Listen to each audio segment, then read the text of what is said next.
What is going on, everybody? Pokemon Masters Council Podcast, episode number 55. Justin, say hello to the people.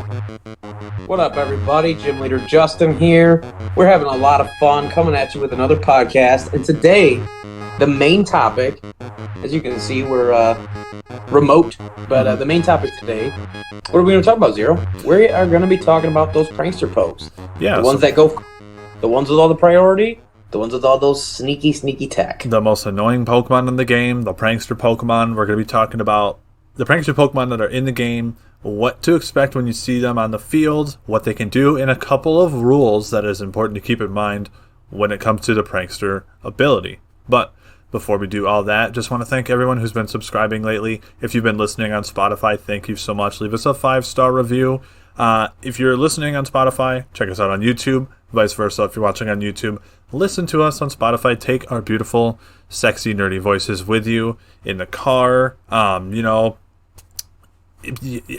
our sultry voice in your ear, in the car, at work, at the gym, wherever you go. Pokemon Masters Council, every day, all the time. Because as you can see, we got cards right in front of me, which means we got a lot of stuff to talk about, Zero, because we're not a card channel. Yes, we're not a card channel. However, we do love cards. Yet, we will, spoiler alert, be doing a little bit of tabletop card stuff, some fun side content. But before we get into that, we like to start the podcast with a little bit of host hobbies, where we talk about what's going on in our personal lives.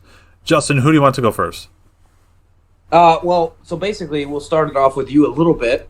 Okay. The reason that we are remote today is because the Zero household is on the way to a nice family vacation. They're leaving bright and early tomorrow morning, so we are recording remote. Absolutely. So, I am leaving at like 7:30 in the morning. I need to get the podcast edited, uploaded, all that stuff by Wednesday at 7:30 in the morning, or Thursday, at 7:30 in the morning, so that I can go. Yeah. So plus Justin's remote. You have 3 young boys to get ready, a wife, yourself. You guys are going to be gone for how long? 10 days? Yeah, so I am leaving tomorrow by myself. I'm going to be playing the Ledgestone Open. That's a really, really big disc golf tournament. There's going to be 1,500 disc golfers in Peoria playing this massive disc golf tournament. Probably taking courses. Where's that? Peoria, Illinois. Peoria, Illinois. I was just about to ask, was it in Michigan? But then you said Peoria, so I was like, all right. So, we live up in Michigan. So about how far is that for a drive? 4.5 hours. Okay, so not too far. And then is that just a Thursday thing, or is that all weekend?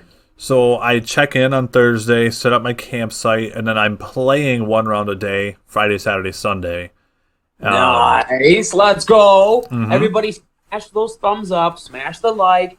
Let's go. Get those subscribes out there so that way you can leave a comment down below and wish Zero the best of luck, because as you can see, we are people of many hobbies. We have a YouTube channel about competitive Pokemon. I'm sitting in front of 3 decks of Digimon cards, and Brandon's about to go to a competitive tournament for disc golf. So we're into a lot of different stuff around here. So if you're into all this different nerd space, I also play Warhammer. We are into Pokemon cards, as well as One Piece TCG and Yu-Gi-Oh! We play a lot of stuff here on the channel.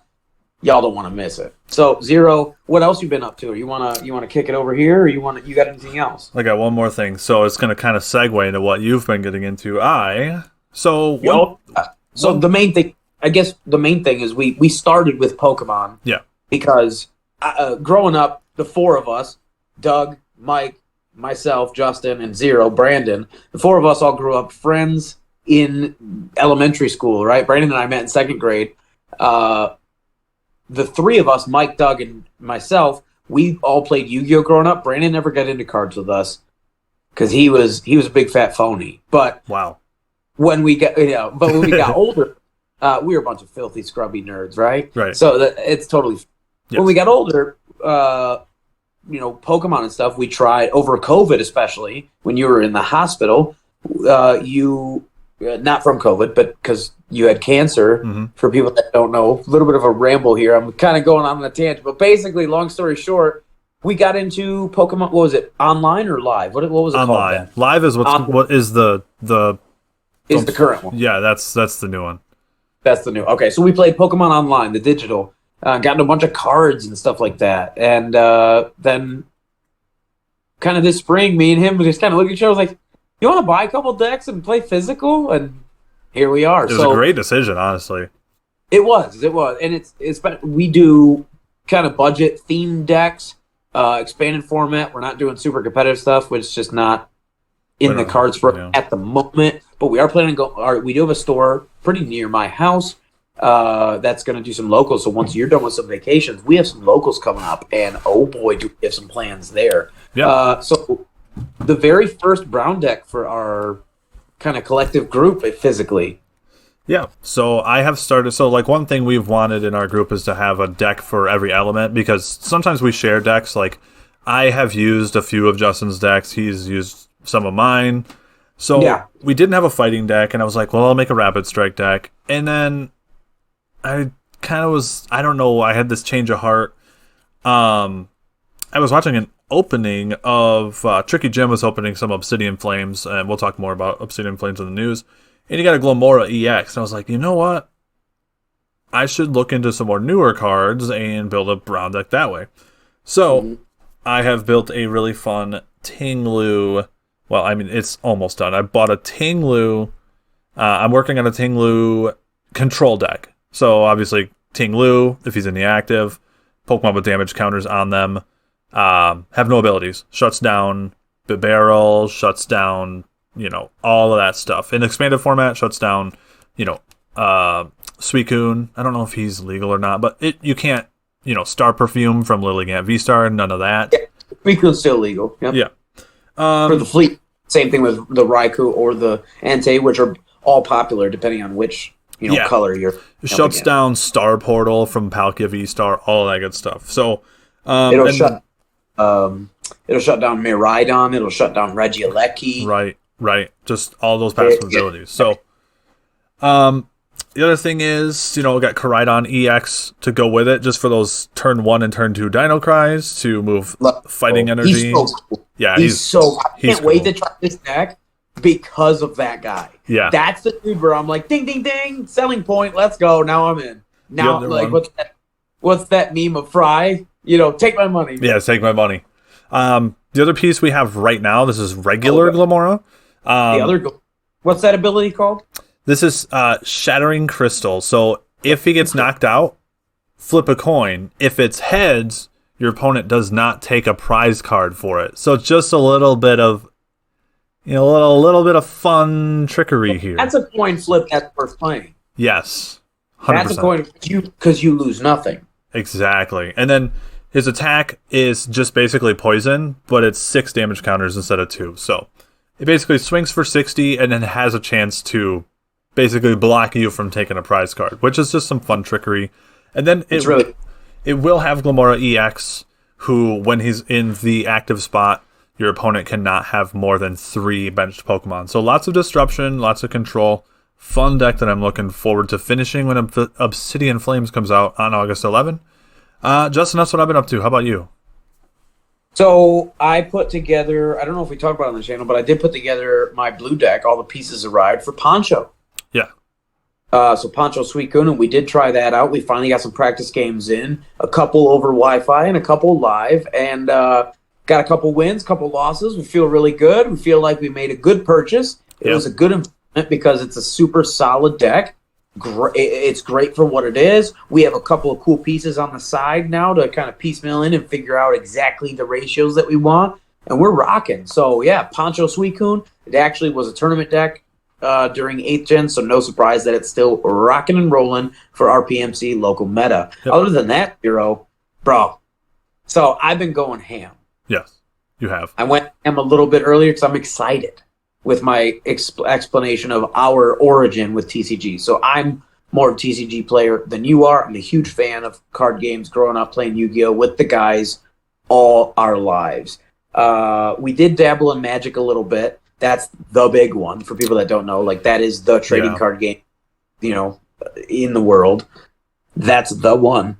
So we got into Pokemon cards. We have a bunch. I now have, what do we got? 2 green decks? Three green decks. Mm-hmm. I have 3 different green decks because I'm the grass gym leader. I have a blue deck, A black deck. a black deck, and my red deck, which is Charizard Arcanine EX. Yeah. So sure. Really, really solid there. And then I have plans for yellow and brown and silver and everything else later, but just hadn't gone to it. So we came to a couple points where Brandon was going to be gone for a few weeks because of vacations and disc golf tournaments and everything. So I was like, you know what? I'm going to do something. So when he comes back in basically a month, we're not going to see each other for basically about a month. When he comes back, I'm going to have a brand new crispy game for us to try out. Mm-hmm. Because now that he's got the bug, he realized, because you could tell the people, I don't want to speak for you. You've played online cards. Yep. And you've played IRL real cards. And you've played real cards over Discord, over Wi-Fi, like people did over tournaments for COVID. Out of those three, what do you think? Easily playing cards in person is the best. Okay, I intentionally left it open-ended. I didn't want to lead you. Yeah. I I'd still even rather play cards over Discord than play online cards. Yeah. There's something tactile to... Yeah. It's just... So, and there's a lot of things going on right now in the world. 2020, a brand new Digimon show came out. It was Adventure... reboot, basically. Mm-hmm. It's the old school cast of Ty and Matt, all the people we grew up with in the 90s. For people that don't know, Brandon and I are old farts. We remember the original Digimon from way back in the day, right? Yep. What do you think about the Digimon anime versus the Pokemon anime? Digimon was way better, dude. It was way more of like a fun adventure. Hands down. Yeah. The show was better. Pokemon has better IP, in my opinion. It's my... Same. Like, out of the two, I loved it. We loved... But we grew up in the age when the Digimon movie came out, and that's a generational landmark for nerddom. Which, by the way, the Aboramon deck will be a black deck in our... Okay. Beautiful. So, what we have right here, we're not going to go through everything because that'll be separate, but we do have 3 starter decks for the Digimon TCG. Back in 2020 with that... show, they also Bandai has made a bunch of, is a recent news in the past 5 to 10 years, Bandai Namco basically licensed a bajillion of their IPs to make card games for all of them. That's why you see Digimon, One Piece, there's Dragon Ball Z, there's whatchamacallit just came out, My Hero Academia, okay. Do you know what I mean? Yeah. All, and many, many, many more. All these different anime manga-based IPs getting a TCG that can compete monetarily with something like Yu-Gi-Oh! Or Pokemon or Magic. Actually have a legit game. They put time into their research in terms of, what do card people want? Well, they want really sexy artwork, and they want good pulls, and they want a fun, compelling battle system, and engaging with your opponent, and good ways to search and different play styles, etc., etc., etc. Right? So putting that effort in that maybe the Digimon card game when we were kids didn't have. This is a brand new Digimon card game. 2020, it's brand new. It's only 3 years old. This is the Guillemon deck. So this is for people that know the Season 3. Takato and Guillemon. So this is the red dinosaur from Season 3, Digimon Tamers. And then from Season 2, the main dude, the blue guy, Vmon and Davis. For people that don't know, I'm obviously calling him the blue guy. The blue guy, yes. From Adventure 2. And then from Adventure 1, we got the starter deck, the Giga Green starter deck, which is half Mimi, half Izzy. So Palmon and Togemon, and then Tentamon and Kabuterimon. It's half and half. That's beautiful that you've got the 1, 2, 3 right there. You know what I mean? I set it up. Yeah. That's why I was upset before we recorded. I spilled them and jumped. I was like, no! I know. So while you were picking up, I was playing out turns with my Ting Lu deck and just playing around with the search and stuff. Let's give a little plug right here because you just bought some. Yeah. And I obviously have 3 stacks right here. Dragon Shield. Dude, yeah, okay, so these... We are not paid by Dragon Shield, obviously. We are not Not yet. But we are just telling you people, we are not paid sponsors here. This is our literal opinion. Like, this is what we buy. Boom, right here. Look. Yeah, buy the Mate. If you ever have any questions, always buy the Mate. Always buy the or Mat or whatever it is. Don't buy the standard. They will scratch up. So yeah, the matte sleeves are where it's at. I have a bunch. I have absolutely a ton here. These are my copper ones. These are like a penny. It's really nice. As the name would suggest. Oh, dang, you got a bunch. Look, bro, that's all I buy now. Dang. I'm gonna have to actually use the boxes for the decks if they'll fit. That's what I'm gonna do. I'm gonna start using for deck boxes, basically. Yeah, because my Arceus ETB, my Brilliant Stars ETB, oh, beautiful! Look at that. I need to fit 5 more cards in there, and like, dude, we're set. Is that what goes in there? Your brown one? Yep. Got Team Blue. And also, yeah, right? Yeah. That's what I was trying to tell you. 60. So Pokemon has 60. Yep. Digimon and One Piece have 50. Yu-Gi-Oh has anywhere from 40 to 60, but we play 40. Right. Usually anywhere from 40 to 45, 42. I usually play around like 40, 42. I play a pretty slim deck in Yu-Gi-Oh, but so it's 40, 50, and 60. Yep. So basically, as you can see here, we'll finish this shameless plug here. We're just telling you, for anybody that does do any card games, TCG stuff, they also have the slimmer ones that are the tight fit. They're called, so on their website it'll be Japanese size or standard size. Yeah. Basically, it'll say on the box matte. Yep. Buy those. So on their website, not to call you out, buddy, but just to clarify for the people, so it will say right here on the side, standard size matte. Okay. Yeah. So on the website, you'll have either Japanese size or standard size. Don't get the Japanese size because they're smaller sleeves. They don't fit Pokemon. They don't fit certain card games, but they will fit Yu-Gi-Oh!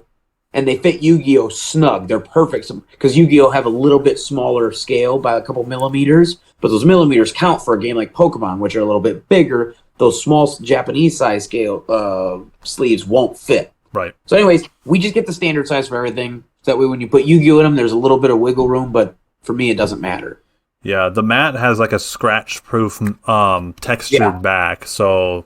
So what color did you get for fighting? Because they actually just, within the past month, it's brand new that I saw, just released 2 new colors, which are brown and crypt, which is kind of like a dark tan. Yeah, I got copper. Copper. So that was one of our suggestions that we had actually had from a fan. So I forget their name, but shout out to whoever you are. But yeah, that copper for using the fighting, it actually pairs really well with that reddish brown. It looks on nice. The cards. It looks nice, man. So yeah, Dragon Shield, check them out. They have all these different colors, as you can see here. I have Emerald, Sapphire, and Blood Red as what you can see in the Digimon card. So I did the Blood Red for U0 because I know red is color. And then, obviously, purple just came in the mail. This is the dark purple. You want to see these? So Brandon has not seen these yet because he has not been to my house. What do you think of that purple color for potentially for some? Ooh, that looks pretty. This is the darkest purple that they have. The other 2 are more lighter. They have one that's called Orchid and one that's called, I don't remember if it was called Lavender or something like that, but basically they're more a little bit lighter, off purple pinky colors, right? Yeah. But this dark for psychic type for Pokemon would be really cool. What do you think? Yeah, that'd be sexy. That'd be sexy. Let's do it. Yeah, and then we also, as you've seen before, we have clear, which come in really handy because certain games So what we did is this is the last part of our TCG shamble. We started with Pokes, and then what did we do after that, bro? We did try a little one in between that. Digimon. Yeah, try Transformers.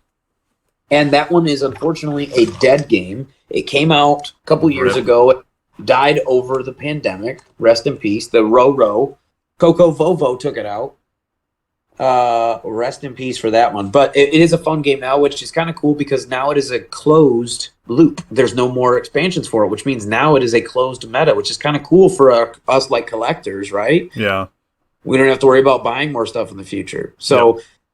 And we love Transformers. So we bought that, and for all those games, We put them all in clear sleeves. Yep. And as you can see here for Digimon, there's 2 different decks. You have your eggs, which has nice artwork. So I put those in clear sleeves as well. And there's a little Motimon.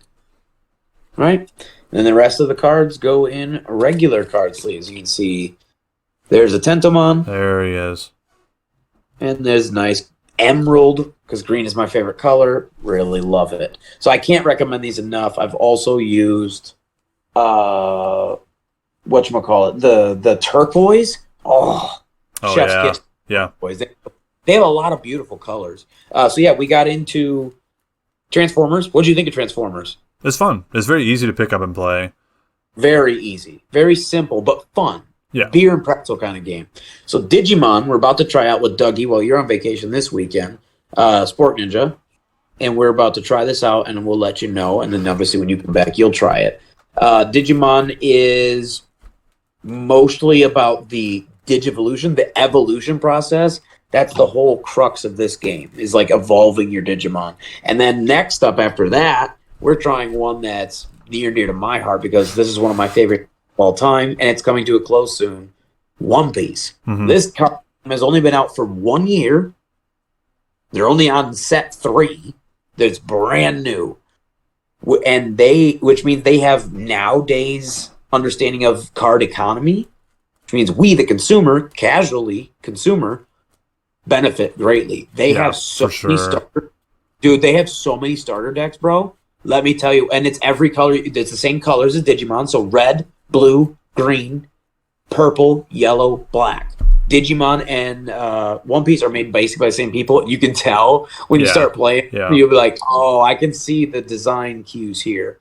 One Piece is very similar. Have you ever heard, I know you've never tried it, but people out there may have, Hearthstone? I've heard of it, yeah. Never played it. Heard of it. It's made by Blizzard, the same people that make World of Warcraft. Okay. And it's a digital card game. One Piece is very much, we'll say, inspired by Hearthstone. Okay. Okay. Every single turn you gain what's Pokemon terms for like a resource like mana? Energy. Energy. Okay. Imagine you have your energy that don't go in your main deck of Pokemon cards. Instead, you only have 10 energy, but I have 10 energy. Everybody in the world only has 10 energy. But the energy go in a separate deck. And you draw 1 energy per turn to your pool until you have 10 out. Yeah. So every turn you're drawing 2 cards. 1 in your energy pool on the board and 1 to card to your hand. And then once you get to 10, now you have that to play with till the end of the game. Right, right. That's One Piece. Okay, okay. So it's going to be really interesting. It's going to be really fun. It's not a show that you're familiar with, so it's not really about the IP. But what got me interested is the fact that it's one of the most fun, probably the most fun battle systems I've ever seen in a TCG. I can't wait to try it because it seems like something that you and I are like, oh, okay, son, I see. Right. Right. It seems very fun, very quick, and from a casual consumer perspective, it's by far the cheapest to get into if you're just going to get into like just starter deck base level stuff. Yeah. Because it's like $11 or $12 for a starter deck, and these starter decks actually have like a legit deck in them that you can just pick up and play to practice and learn the game. It's not a like a starter deck in Pokemon where they put 20 energy in it. Exactly. 20 basic energies. It's not like Yu-Gi-Oh! Where they give you half your deck is completely unusable and there's 1 good card in it. They'll actually give some stuff to use here. So yeah. Pretty legit. I'm really, really happy. Cannot wait to try all these out. So that's basically what I've been doing. Other than that, I'm not going to show everything because it's a pigsty over there. As you can see, a lot of the cards have spilled, all of my purple cards. But I know for Brandon, he'll be really, really happy when he sees Myotismon. Ooh, Myotismon. Let's go, dude. Venom Myotismon. And here's the sexy art of Venom Myotismon. Okay. But yeah, as you guys can see, we have a brand new setup for the man cave down in my basement for PMC Justin because we're getting ready to stream and I got to get a new light bulb up there, obviously. Right. But yeah, we got everything set up, all the new streaming stuff. There's the Switch, so we can go to Master Ball tier, right? Yep. And all the cards set up, ready to go. all my card stuff. In there's a bunch of card stuff and extra sleeves and stuff. So when I get new stuff, sit right at the desk and sleeve them right up. You know how it goes. Yep. Oh, beautiful. I just did that before the podcast. I just sleeved up. I got my order from Full Grip Games. I got my Dragon Shield sleeves, and I sleeved everything up. Now just waiting for Obsidian Flames. So right here, Zero, I guess now we can end our host hobbies with a little, we'll give them a tiny little preview of what they can see next podcast. Yeah. So what is this? That would be a desk / table. What is this big empty space going to have on it? It's going to have a playmat, sir. A nice juicy card playmat. And then right here, we're going to buy a nice little clip-on arm. Going to go up like that. And then right over here, your boy's getting a nice webcam. So next time we record a podcast like this, I won't be on my phone. I'll actually be on a webcam. And also, we're going to be able to have a webcam like this. It'll point straight down, and this is for people that are watching One Piece content or Digimon content right now post-COVID. They're still doing tournaments like this because they're growing games, right? They do a lot of online tournaments. And so this is how they'll have it set up, so that way we, Brandon and I, can more effectively duel each other because we live 45 minutes away from each other, so we can more effectively duel and practice and have fun with our friends, not to mention test out new stuff, right? Right. We can also do some recording for the channel and or streaming for the channel because now we're gonna have the official setup. That's why I'm over here at this desk because when he comes over, we can move this desk out. We can actually do each other, record the whole thing, maybe come back and post edit, do some voiceover for the.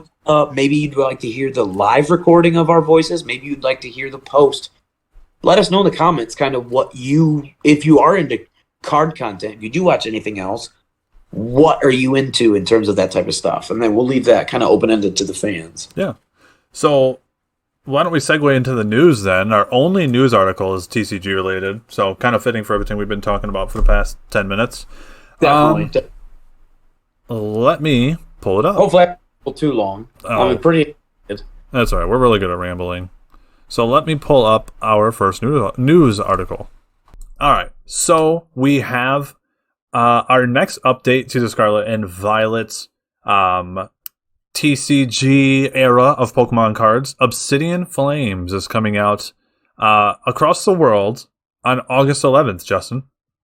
August 11th, so pretty soon. So it's still going to be the Paldea Evolved meta, but this is like one of those mini releases between the 3 months. Yeah, this is like more of a big release, but the thing is, this is made up of a bunch of not so great like starter decks and stuff like that. Like there's another Koraidon EX. It's not great. It's the one that you would get in the starter deck that they've been putting out over the last couple months. But it wouldn't be Pokemon if they didn't pander to my boy. Truly. So let's talk about. Literally, he's so mad. He's so. Let's talk about it. Let's talk about it. So. Cards to note that are coming out in this set. So this set, in my opinion, not the greatest. It does have really important cards in it that we do have to talk about, though. And the first one we got to talk about, as I scroll down, is Charizard EX. So this is the first Terraform card that we've seen that they're Terra'd into a different type. So he takes fire energy, but he is a dark type, and he's pretty cracked, Justin. Yeah, he's really, really strong. I do like the fact that he tears into a dark type. That's pretty cool, but then he takes the red energy, so it gives a red deck, like I have, options to fight in the upper tiers if you do go to a tournament that are running things like Mew VMAX if you come up against that matchup. But especially for me in my local meta, my partner in crime sitting right over there is a Psychic Gym Leader. Yeah. So being able to have a dark swinger, but techs into my red deck and uses the red energy, so I don't have to tech in dark energy to make him swing. It's really, really handy. So the really quick, his ability Infernal Control, when you play it from your hand to evolve your Pokemon, you may search your deck for up to 3 basic red energy cards and attach them to your Pokemon in any way you like. Insane ability. Yeah, really, really handy. Really, really good utility. It's going to be really strong, especially outside of the expanded format. If you go to like a standard format, they're a lot more limited on those options. So being able to have this is kind of auto include, and he's got good HP. He swings well. Yep, 180 damage, does dark damage, and then 30 more for each prize card your opponent has taken. So caps out at what, 320, 330? Either way, knocking out a VMAX if it has to. Yeah. So then before you do super effective. Right. So the next card we got to talk about, this is Revavroom or Revavroom EX. This is, I think, in my opinion, this is a pretty playable card. It's a steel type, and it's for 3 energy, swings for 170 damage, and takes 30 less the next turn. So this is very similar to my Leafeon V-Star, but it swings for 10 more, and it has the ability Tune Up. This Pokemon can have up to 4 Pokemon tools attached to it. So you can load yourself up with Rocky Helmets, or load yourself up with things that give you more HP, or milling types of items, like stuff like that. There's tons of options there. And then moving on, we've got Pidgeot EX. Probably potentially the strongest card in the set. It's a colorless, but the ability it has is insane. Once during your turn, you may search your deck for a card and put it in your hand. That's it. It's like a mini Starbirth every single turn, Justin. Zero, read that one more time, a little slower for the people in the back. Make sure they heard that absolute malarkey. Make sure that they understand, yes, it's a Pidgeotto, or it's a Pidgeot, not a Pidgeotto. So this does mean you have to evolve to a stage 2. Yep. You need 3 cards in order to do it, and then... But it's worth it, because what do we get for this? This is insane. Once during your turn, you may search your deck for a card and put it in your hands. Card. Stop. Just any card you need.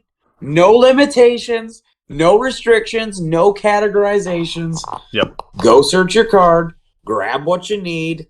Keep playing. And this is a colorless Pokemon and takes colorless energy, so extremely splashable card here. Which means it can go in any deck ever. Yeah. So basically, it's gonna be really, really good. Get yourself a playset. Find yourself the best Pidgey and Pidgeotto, and then this Pidgeot. Make sure you get 4 of each. Yep. Just get yourself the playset. It's gonna be good for forever. Yeah.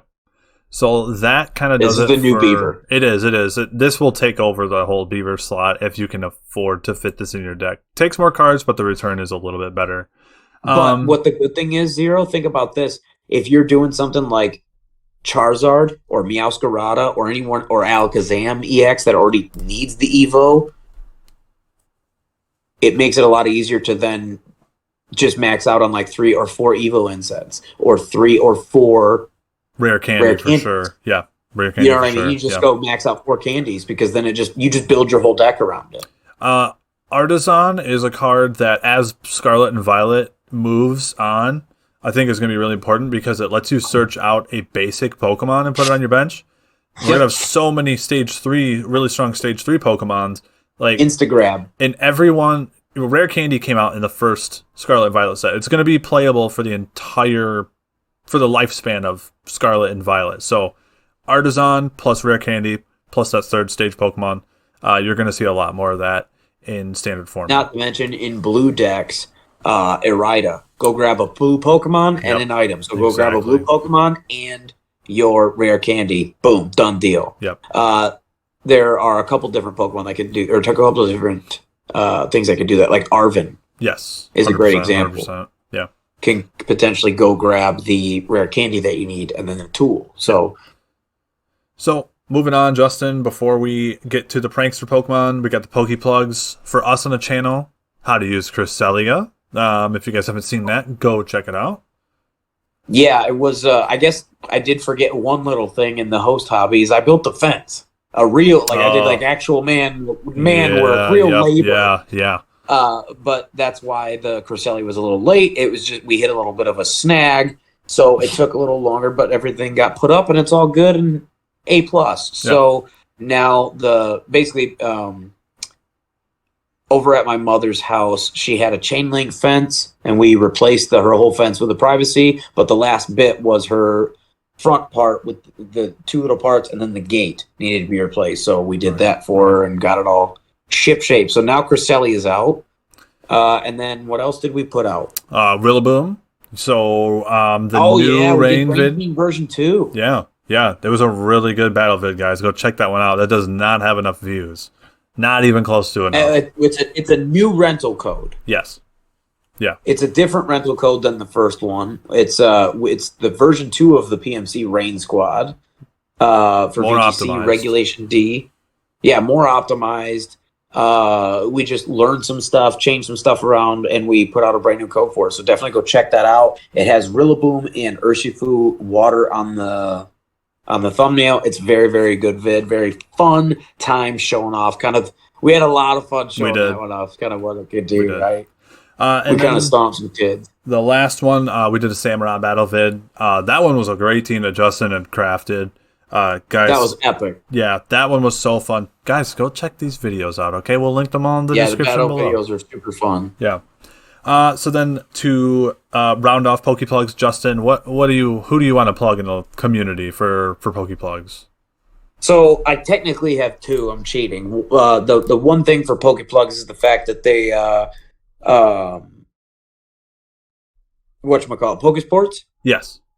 They just put out a guide recently with Cresselia, and we just put out a guide for Cresselia how to use. They put out a guide Cresselia team with a battle video. So definitely link that up and go check their video out. It came out earlier this week, along with our how to use Cresselia guide with a bunch of different sets. Yeah. But outside of Pokes, go check out the channel Avault.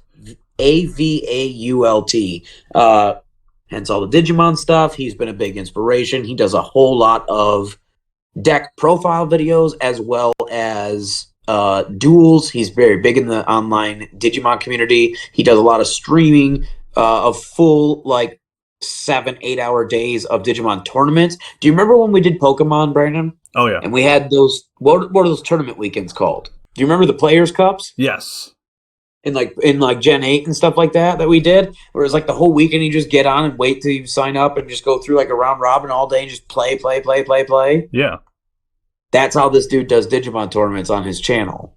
But they're, obviously he's not hosting a tournament, he's just a player, but he'll stream all of his games all day, and his other buddies will be doing it. So imagine if it was a PMC scenario for hypothetical. It'd be Brandon will pop into the Discord after his game, oh, how'd your game go? Oh, blah, blah, blah. And we'll, all right, bro, about to go to round 2. Boop, boop. Yeah. And then you see just me playing round 2. And then boop, boop, you'll come back after your round 2 and we'll converse. And it's 7-hour streams that he does. Oh, there's just endless amount of he's the Digimon guy. So I'm very, very happy I found him. Lots of good help in what to buy and what to add, because they don't have a starter deck for all the different colors of what we wanted. We did a little nostalgia bait. The yellow deck is all Angemon and stuff. Yeah, so yeah. the black one is just for my boy Brandon. Yep. Edamon. Yeah. So then for me, I've just been watching a lot of Tricky Jim. He's been doing a lot of openings for Obsidian Flames, and he did a deck profile for Charizard EX, which in my opinion is going to be a pretty strong meta deck. I think the thing with his is he runs Arceus, V-Star, Pidgeot, and Charizard. So there's a lot of evolution. There's a lot of moving parts. There's a lot of moving parts to the deck. Takes a minute to get going, but it's got so much insane comeback potential. I think Charizard EX is going to be a very, very strong card. Being able to just have the Arceus to just go grab what you need to finish off your evolution, finish off your combos, do whatever. It's still really great. There's a reason he's still expensive. It's I really think if we get to a point where stage 2 Pokemon or those third stage evolutions are viable in standard format, I think Charizard's going to be one of the top dogs in the meta. As he should be. No. But anyway, guys, we are going to take a break. And when we come back, we will talk about our main segment, and that is Prankster Pokemon. Catch you there.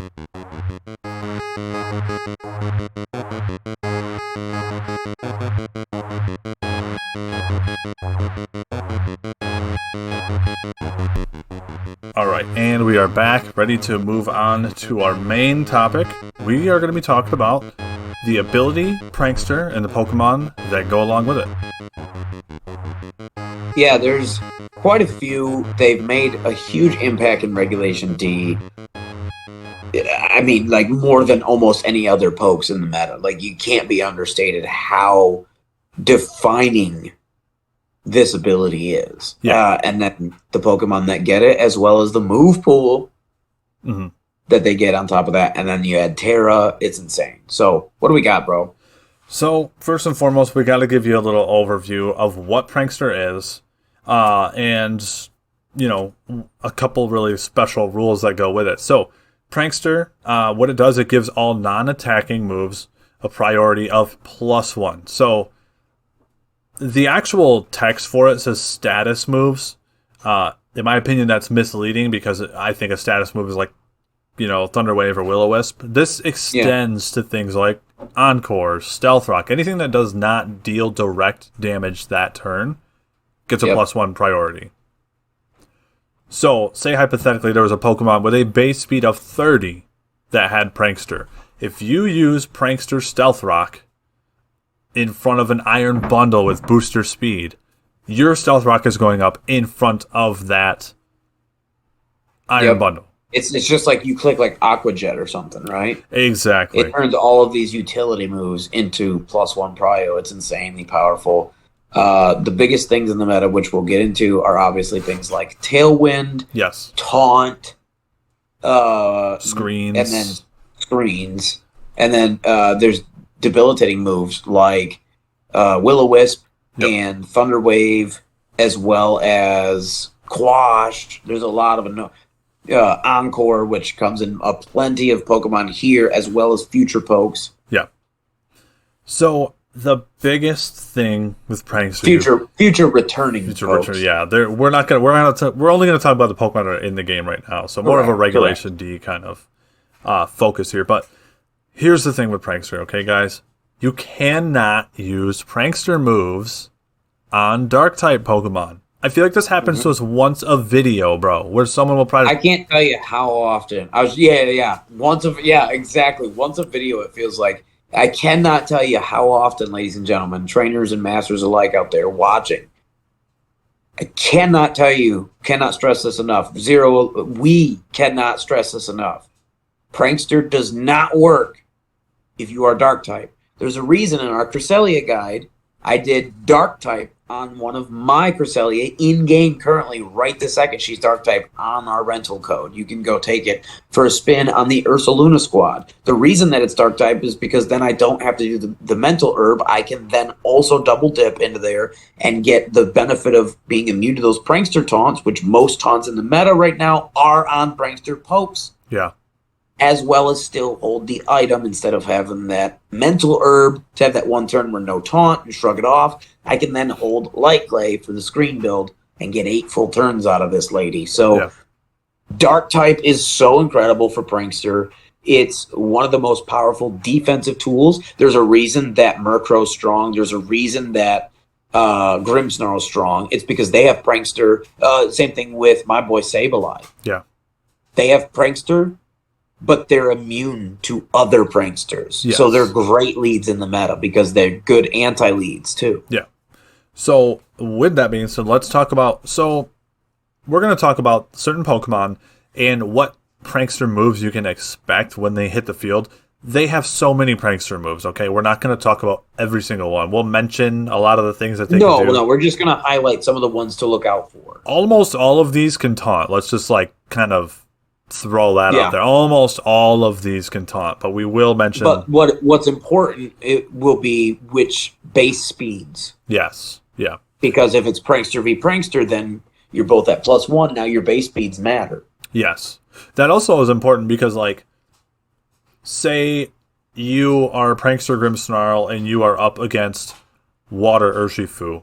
Because they are inherently faster, their Aqua Jet will go before your screen goes up. So that's one thing that's really important to note because you've matched priorities at this point. Now it comes down to your speed, your raw speed. So that is one thing to keep in mind. So the first one we're going to talk about, Justin, you already mentioned it, Murkrow, the Dark Flying Bird. Yeah, she's really strong. I like Murkrow a lot still. Go check it out. We have a guide that actually has or not a guide, a battle video that has Murkrow gotten a lot of kills because of foul play. Definitely go check that battle video out. It's from Regulation C, I believe, but it's still a lot of fun. It was back when we were Series 1 or something like. It was Series 1 or 2. It's still relevant now because it's still relevant now, 100%. She has Prankster Tailwind. Yep. Amazing.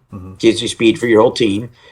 Not to mention Haze, which is incredible because it allows things to pop off like Goldango, because then he can make it rain, and then she Prankster hazes the next turn, and he's back to neutral. Because remember, it gets rid of your decreases as well as increases. So make it rain minus his special attack. Normally, he'd get weaker every single turn, but with Murkrow, you're hitting that neutral raw every time. You know what I mean? No debuffs here. Yep. Then another one we've got labeled is Perish Song. This is a really good Perish Song Pokemon. Because Perish Song's a funny one because you don't want to be the last one to faint, and Murkrow is inherently kind of fast. So pretty good Perish Song user because it typically won't fade or faint after the rest of the field. So especially if you get that Tailwind up too. Right. Murkrow's also unique in that obviously there's Honchkrow, which means we can run Eviolite. Yeah. And he's actually kind of sort of tanky. Decently, he's actually a bulky little bird. Yeah. So for what he is. Murkrow, big one. Keep an eye out. You don't see him that much anymore. I mean, he's still out there, but just not as much as some of these other ones that we're going to talk about now that they're in the game. But moving on, Justin, your boy, Sableye. Yeah, so Sableye is awesome because he not only is he part dark, so he's immune to all these prankster type stuff. He's part ghost, which means he's immune to fake out. So obviously in VGC, that's super important because fake outs are everywhere. It's really good in singles too because Ursaluna is singles and doubles everywhere. So being part ghost, very, very, very powerful. Dark and Ghost is just a great combo. The big thing with Sableye, he's a Hoenn rep, so that means he's inherently busted. He has Prankster Will-O-Wisp because he's a ghost, very strong. Encore is pretty good. It's pretty popular on him, especially in singles. Yeah. But for me, you never leave home without the Prankster Quash. Yes, that's the move. When I think of Sableye, I think of Quash.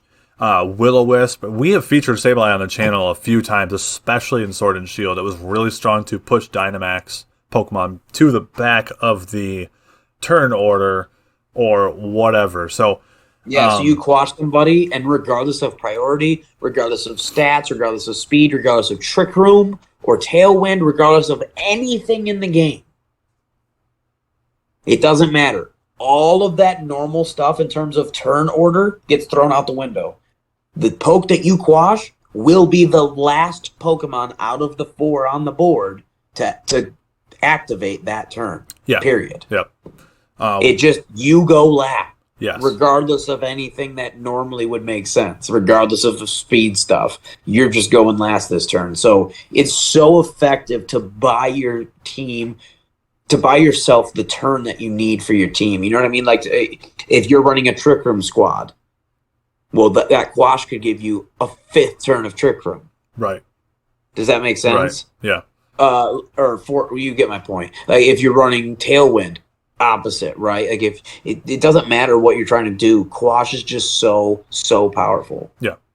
Another fun thing the Sableye can do is disable, which could definitely in 3s. Really, really fun idea. So especially in 3s. Yeah. Big tech in 3s. Yep. Being able to be immune to something and then shut off the other move that it might be his only option to hit you with. Yeah. Really, really fun. He also does have, worth noting, Prankster Switcheroo, I believe. I think so. Other Pokemon. Maybe it's Trick. It might be Trick. Either one. But we do have a Switcheroo Pokemon on the list. Don't you worry, ladies and gentlemen. Moving on, we've got Riolu. Little Riolu. Well, there is another Eviolite. Okay. Yeah. Nice. Yeah. So we got Riolu.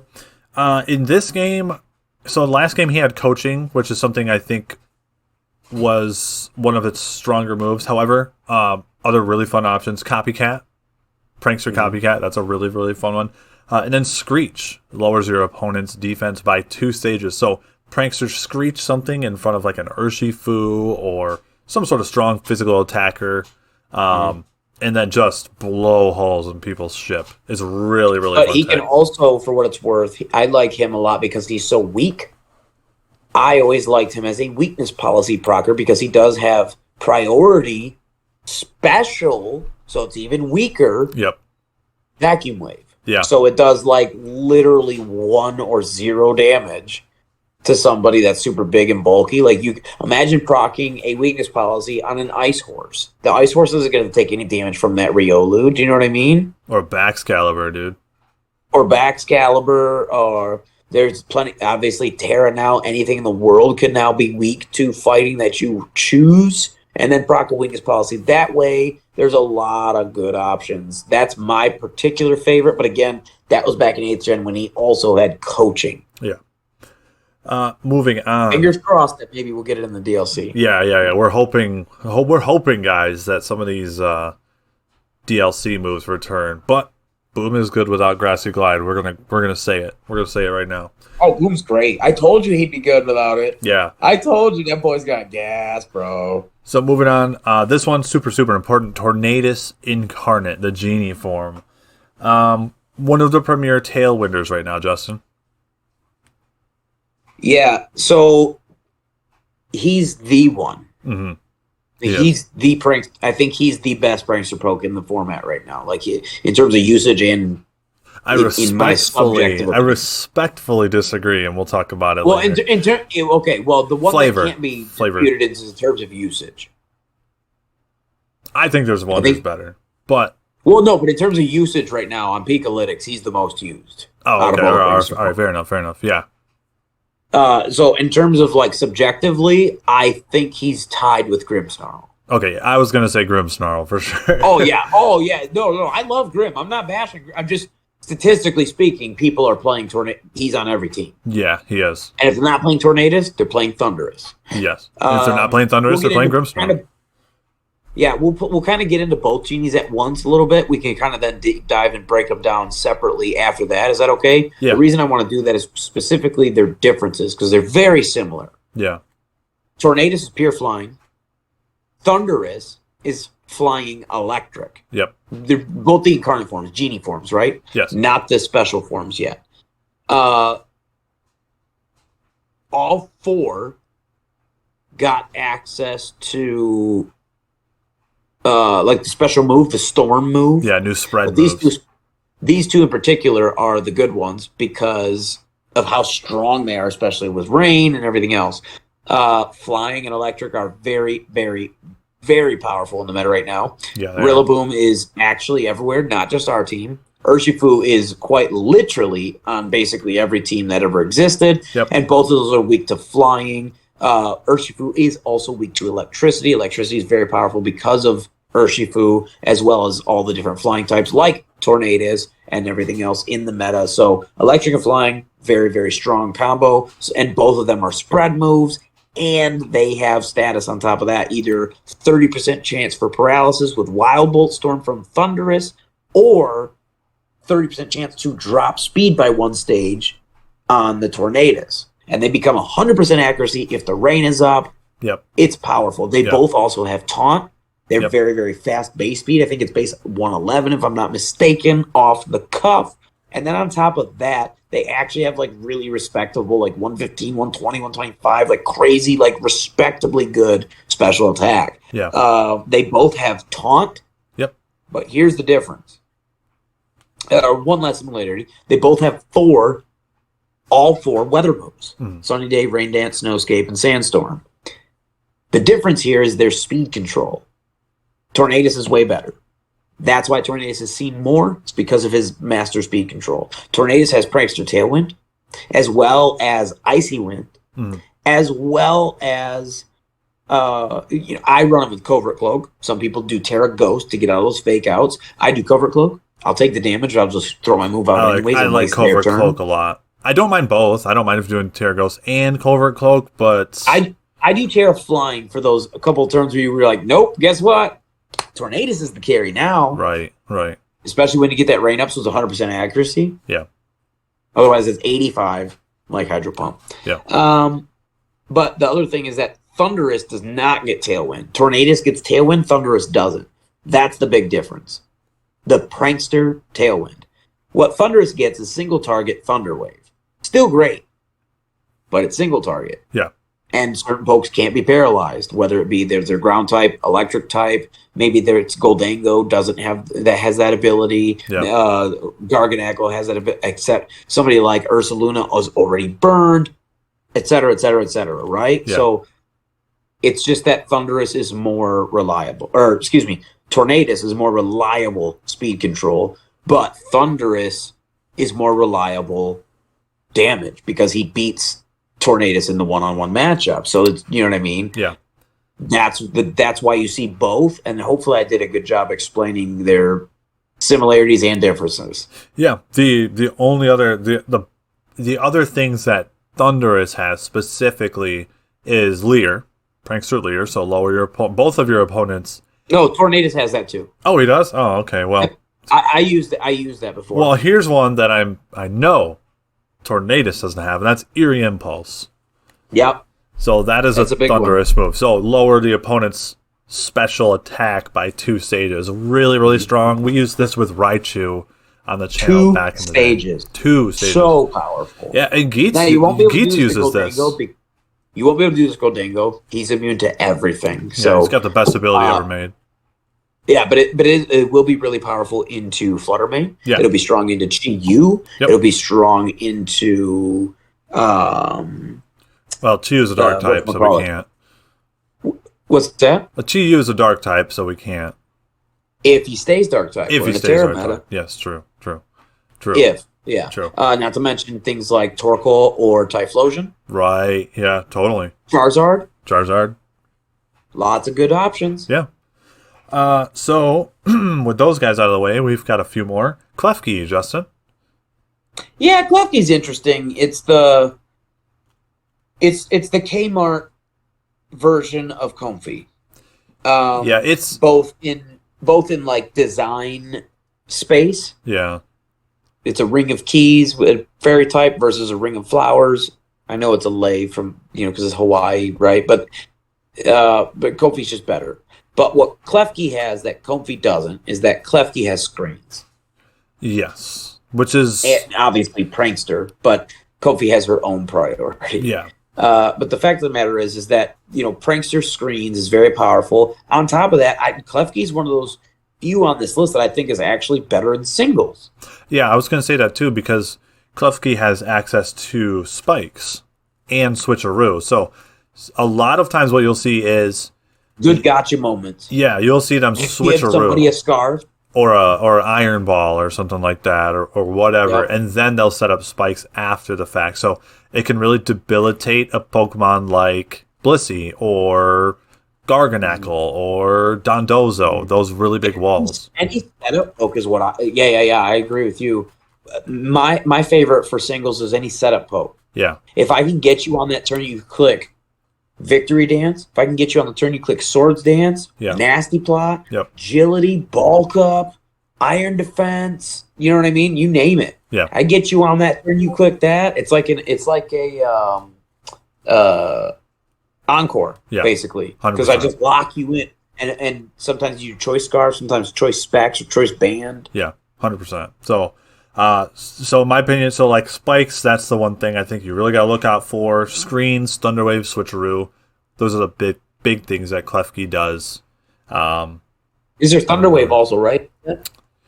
Yes, and I think it gets Metal Sound as well. I'm pretty sure it gets Metal Sound's bad, though. It's 75 accuracy. True.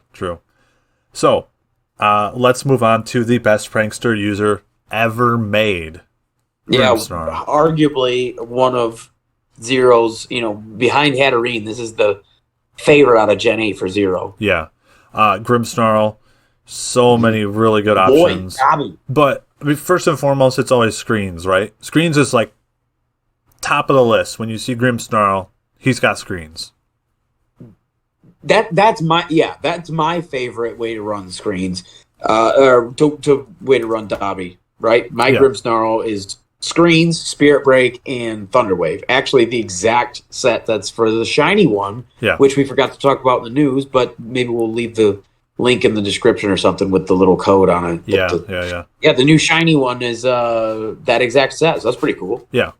Parting Shot is another move that this guy gets as of this game that's incredibly strong for him. Yeah, dude, you nailed it. Brand new for Gen 9. That's new for him. But we love it. Prankster Parting Shot is absolutely incredible. It's kind of broken, honestly. Like it's truly like it's very strong. If it's not oppressive, it's right on the cusp between S plus and broken.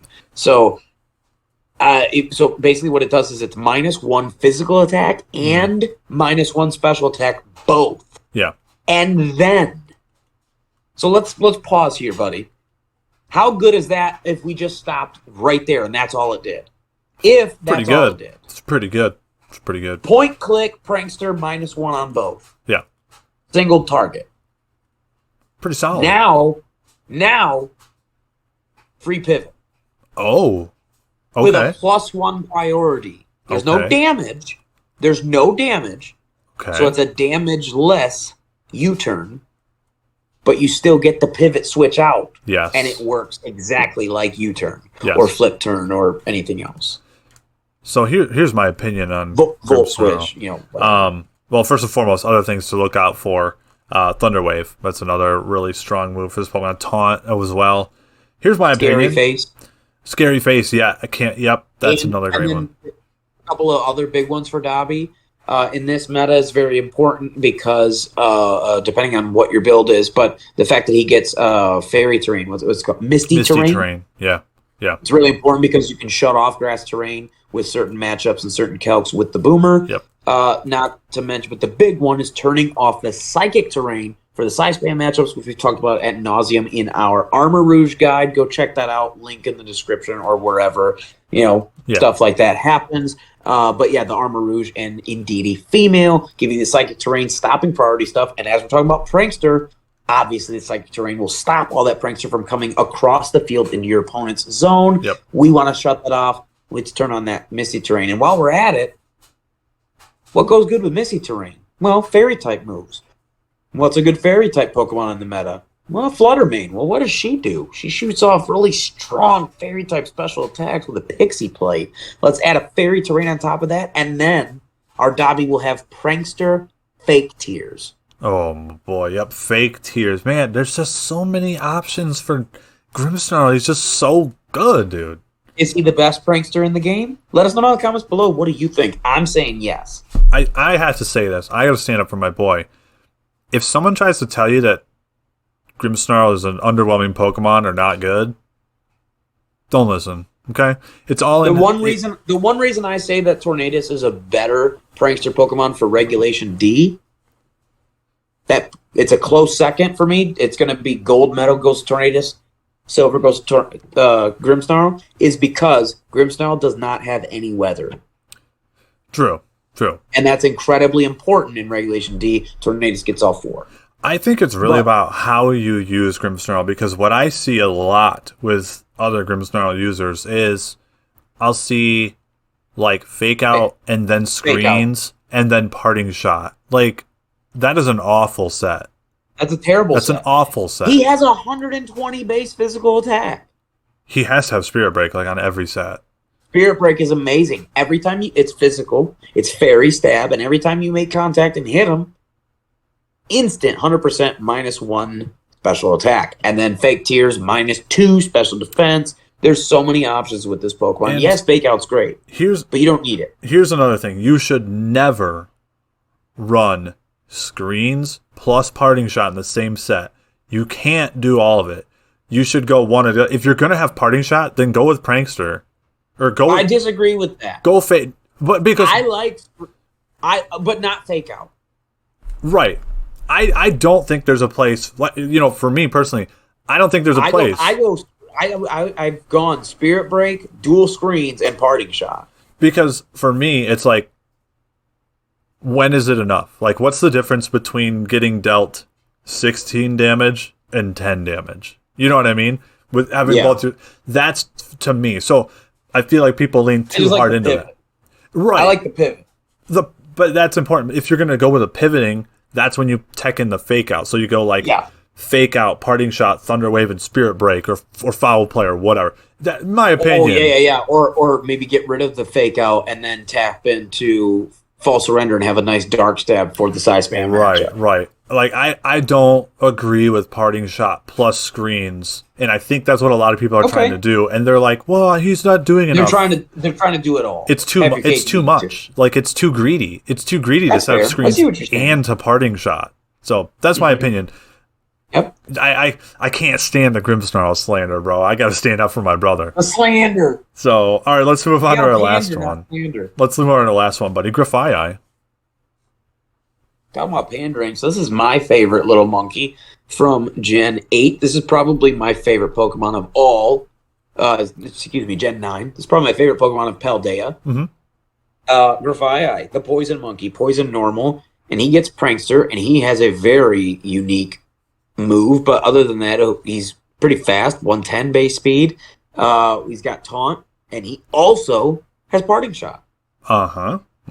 So super fast, super strong. He does have some weather options. He's got Sunny Day and Rain Dance. Pretty powerful, very strong. The big thing for him is his actual signature move, unique, nobody else in the game gets it. It's called Doodle. Yeah. And what Doodle does, Zero, is you point click at any Pokemon. You can technically click your ally, but the ability says it will then transfer to you and your ally. So basically, you're going to click your enemy's Pokemon, copy their ability, and also copy that ability to your ally as well in VGC. So you come in with your Unseen Fist. Bring it. Doodle. Because now I'm going to take that. Yep. And I'm going to give it to myself. And I'm going to give it to, how about Slacking? How about Fluttermane?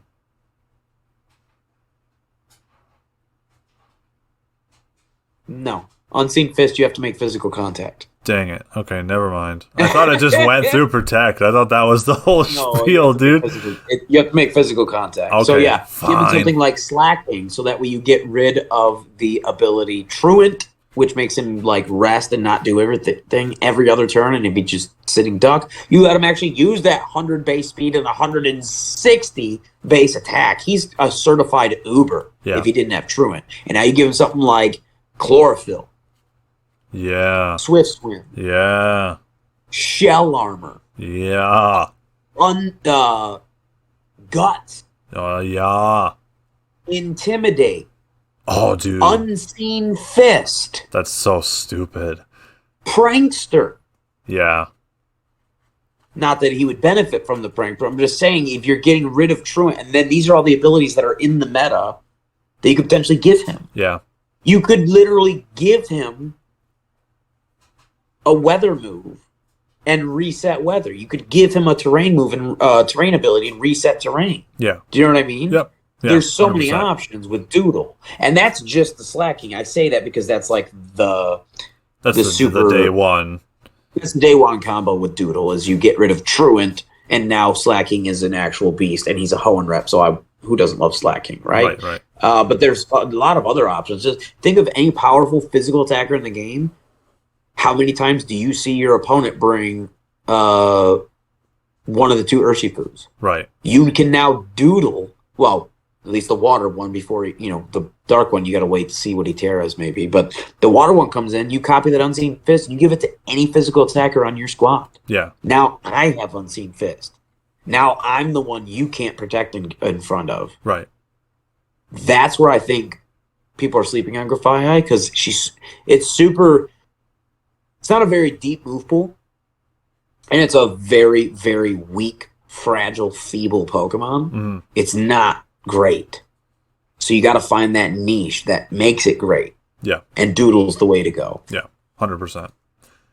So, Justin, I think that kind of covers everything as far as our current Prankster Pokemon. Maybe we'll do an updated list for you guys one day when the DLC comes out, we'll do like a separate video highlighting Prankster Pokemon once again.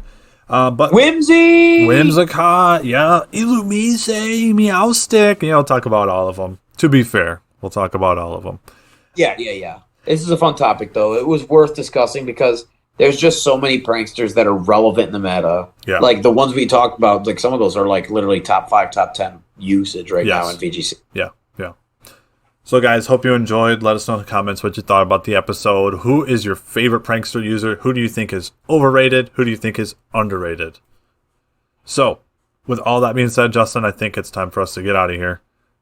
I think so, buddy. Let's go play some cards. All right. Guys, we will catch you on the next one. Until then, I've been Zero. And I'm Justin. Council's adjourned.